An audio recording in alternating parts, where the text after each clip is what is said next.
ሰላምን ጥዕናን ንኩልኩም ተኸታተልተይ ይኹን እንዳብልኩ ናብ ናይ ለምዓንቲ መደበይ ከኣቱ ኣብ ናይ ለምዓንቲ መደበይ ከምቲ ልሙድ ንዓኹም ንተኸታተልተይ የምህር እዩ ኢለ ዝሓሰብክዎ መደብ ሒዘልኩም መፅእ ኣለኹ። ናይ ለምዓንቲ መደበይ ዘልዕሎ ሓቢራትካ ዘላ ጓል ኣንስተይቲ ኣፍቃሪትካ ንምንታይ እዩ እስካብ ሕዚ ምሳይ ዘይደቀሰት ኢልኩም ትጭነቁ ደቂ ተባዕትዮ እዚ መደብ እዚ ከይሓልፈኩም ትርሕቐካ ምሳኻ ንዘይምድቃስ ምክንያት ትዝርዝር እንተኮይና እዘን ቀፂለ ዝሕብረልኩም 7 ነገራት ክትፈልጡ ኣለኩም። ኣብዝሓ ደቂ ተባዕትዮ ብዛዕባ ፆታዊ ርክብ ደቂ ኣንስትዮ ከም ዘይሓስባ ክስምዐኩም ይኽእል እዩ።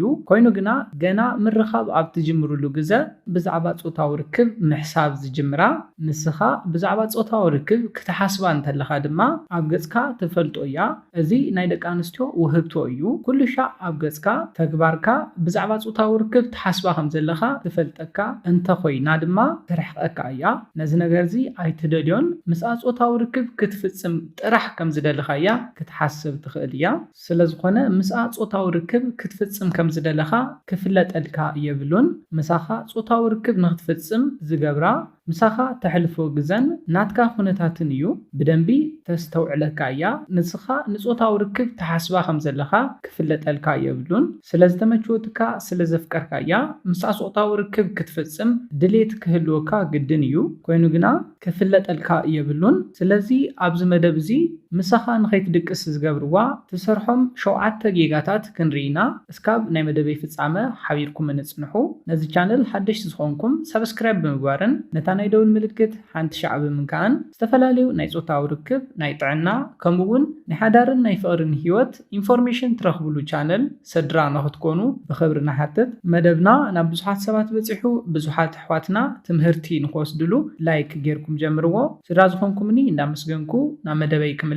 እቲ ቀዳማይ ምሳኻ ንኸይትድቅስ ዝገብራ ነገር ብጣዕሚ ስለትሃፅፅ እዩ። ምህፃፅካ ድማ ዘፍልጠልካ እንተኮይኑ ክትርሕቐካ ትጅምር እያ። ደቂ ተባዕትዮ ኣብዝሓ ግዜ ኢድ ንምሓዝ ንምንካእ ንምስዓም ንሃፅፅ ኢና። እዚ ድማ እቲ ቀዳማይ ጌጋና እዩ። ደቂ ኣንስትዮ ድማ ፈለማ ክላመዳ ይደልያ እየን። ቅድሚ ምስዓም ምሕቋፍ እናትካ ምዃና ወይ ድማ ምሳኻ ኮምፎርት ከም ዝስምዓ ከተረጋግፅ ትደልያ፣ ክትላመድ ትደልያ፣ ብዛዕባኻ ክትፈልጥ ትደልያ። ምሳኻ ከይተላመደት ንዓኻ ከም ኣፍቃሪ ከይረኣየትካ ምሳኻ ፅቡቕ ስምዒት ከይተሰምዓ ምሳኻ ክትድቅስ ኣይትደልን። ስለዝኾነ ንምስዓም ንምሕቋፍ ተሃፁ ደቂ ተባዕትዮ ተርሕቕወን ከም ዘለኹም ክትፈልጡ ኣለኩም። ምሳኻ ብምዃና ደስ ንኽብላ ዝገበርካያ ክመስለካ ይኽእል እዩ። ኮይኑ ግና ጌጋ እዩ። ከም ተኽብራ ግዜ ከም ትህባን ከም ተሓሊላን ፈለማ ምፍላጣ ንፆታዊ ርክብ ድሌት ንክህልዋ ዝገብራ እዩ። ስለዝኾነ ኣይተህፀፁ። ኣብ መበል ካልኣይ ንሪኦ ምሳኻ ከይትድቅስ ዝገብራ ምክንያት ድማ ንኩሉ ነገር እሺ ትብላ እንተኮይንካ እዩ። ንስኻ ንኸይትርሕቐካ ስለትደሊ ኩሉ ሻዕ ምሳኻ ግዜ ንክተሕልፍ ዝገበርካ ስለዝመሰለካ እዩ። ኮይኑ ግና ደቂ ኣንስትዮ ነዚ ኣይደልያን። ንኩሉ ነገር እሺ ክበሃላ ኣይደልያን። ንኣብነት ንራኸብ ክትብለካ እውን ትኽእል እያ።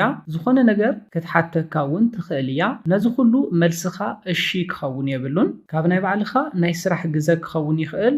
ካብ ግዜኻ ቀኒስካ ናብ ንሳ ዝበለትካ ቦታ ትርከብ እንተኮይንካ ካሊእ ስራሕ ዘይብልካ ናይ ባዕልኻ ሂወት ዘይብልካ ንባዕልኻ ግዜ ዘይትህብ ሰብ ንናታ ኩሉ ሕቶታት እሺ ትብል ወዲ ጌራ ክትሓስበካ ትኽእል እያ።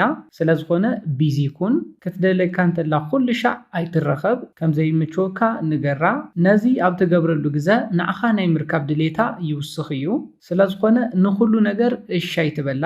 ደቂ ኣንስትዮ ፍቅሪ ክጅምራ እንተለዋ ምስኣ ኣብ ዙርያ መሓዙታን ኣሕዋታን ኣለዋ። ናይዚአን ናይ ኩለን ርእቶ ምስኣ ኣሎ እዩ። ፅቡቕ ከም ዘላን ከም ዘየላን ንክትፈልጥ ብዛዕባኻ ትዕልለን እያ።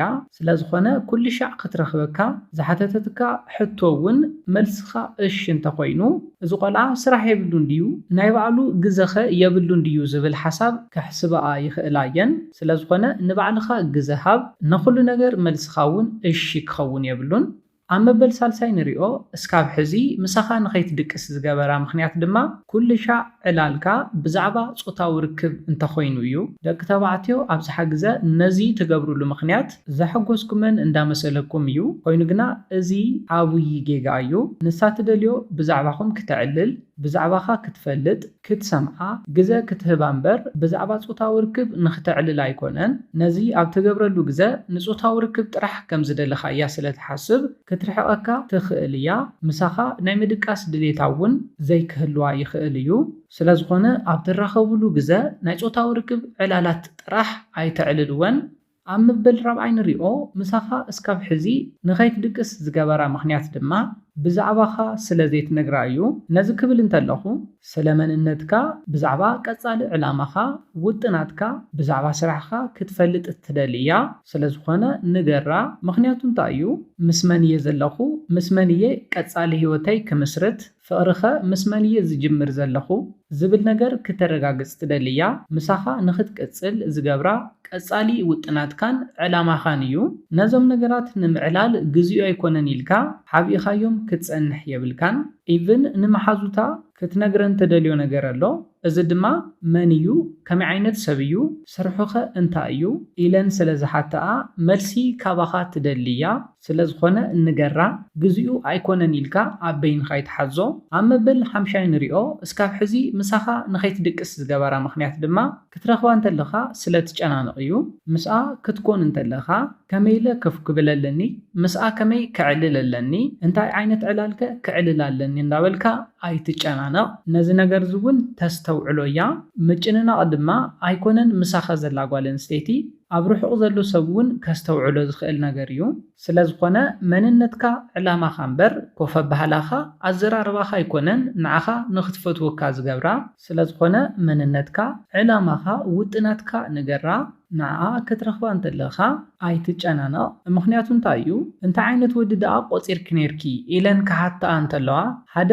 ጭንቕ እዩ ነይሩ ኢላ ክትምልሰለን ስለትኽእል ስለዝኾነ ኣይትጨናነቕ ፍትሕ ኢልካ ብዛዕባኻ ኣዕልላ ብዛዕባኣ ሕተታ ኣብ መበል 6 ንሪኦ ምሳኻ እስካብ ሕዚ ንኸይትድቅስ ዝገበራ ምኽንያት ድማ ንሳ ትደልዮ ዓይነት ወዲ ንኽትከውን ክትሙክር እንተለኻ እዩ ኣብ ናይ ቀዳማይ ቆፀራኹም ትደልዮ ነገር ስለ ዘይፈለጥካ ንባዕልኻ ኮይንካ ክትቀርባ ትኽእል ኢኻ ኣብ ቀጻላይ ቆፀራኹም ድማ ንሳ ትደልዮ ዓይነት ነገር ክትከውን ኣብ ትሙክረሉ ግዜ ኣባኻ ድሌተ ይህልዋን ይትረፍ ምሳኻ ክትድቅስ ምሳኻ እውን ድሌተ ይህልዋን ክልተ ዓይነት መንነት እዩ ዝኾና ንዓኣ ክትሕጉስ ትፅዕር ከም ዘለኻ እውን ብቐሊሉ ክትፈልጦ ትኽእል እያ ስለዝኾነ ኣይትግበሮ ምስኣ ናይ ምቕጻል ድሌት እንተሃሊካ እስካብ መዓስከ ዝተጋገየ መንነት ሒዝካ ክትቅጽል ትኽእል ኣብ መበል 7 ናይ መወዳእታ ንሪኦ እስካብ ሕዚ ምሳኻ ንኸይትድቅስ ዝገበራ ምኽንያት ድማ ከም መሓዛ ስለ ዘይትኾነላ እዩ ነዚ ክብል እንከለኹ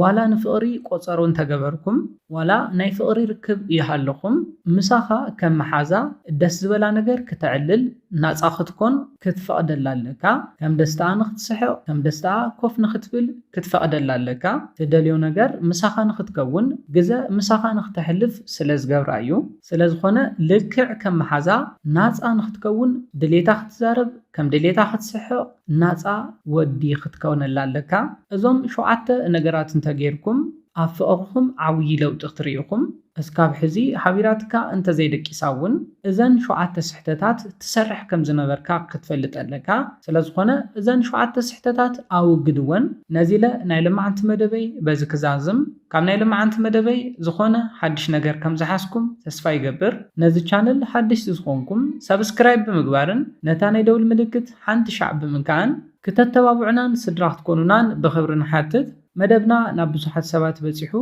ብዙሓት ኣሕዋትና ትምህርቲ ንኽወስድሉ ላይክ ሼር ምግባርኩም ኣይትረስዑ ሓሳብ ሪኢቶኹም ብኮሜንት ተብፅሑና ብኻሊእ መደብ ብኻሊእ ሓሳብ እስካብ ንራኸብ ሰላምን ጥዕናን ንኹላትና ይኣነየለይ